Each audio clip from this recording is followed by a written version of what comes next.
Another day, another basketball stories na naman ang pagkukwentuhan natin. At ngayon nga ay pag-uusapan natin ang balitang lumalakas na nga po ang laro ngayon ni Dillon Brooks at ang balitang makukuha na nga po ng Los Angeles Lakers, si Klay Thompson.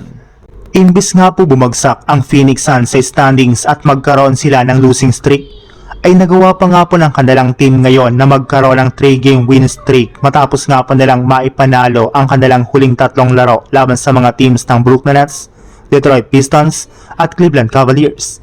Magkasunod na naman nga po nilang tinalo sa isang back-to-back game ang dalawa sa mga pinakamalakas na koponan sa East na Pistons at Cubs.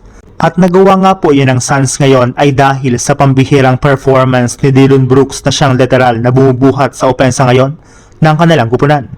Siya nga po ang kanilang nagiging first option pagdating sa scoring sa pag-average nga po niya dito ng 29.7 points per game. Napaka-efficient rin naman nga po ang kanyang mga ginagawang tira, kaya imbis na bumagsak sila sa standings ay nagawa nga po nilang manatili dito bilang ika-16 sa standings ng West. May ilang mga nagsasabi rin naman na pwedeng-pwede nga na po talaga si Brooks na maging all-star ngayong season at maging sa mga susunod na taon.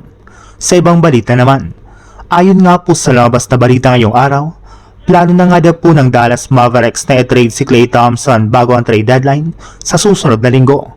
Ang kaso lang wala nga po silang nahanap na team na gustong kumuha ngayon sa kanyang kontrata.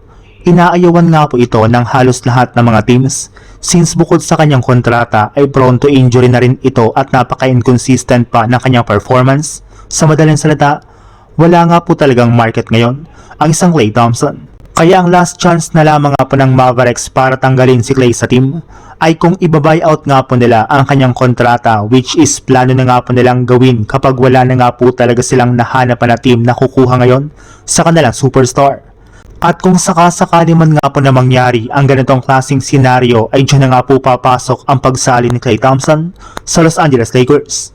Ayon nga po sa ibinulgar na balita, ang Lakers nga na po ang pinakagustong team ni Klay kapag i-buyout siya ng Mavs ngayong season.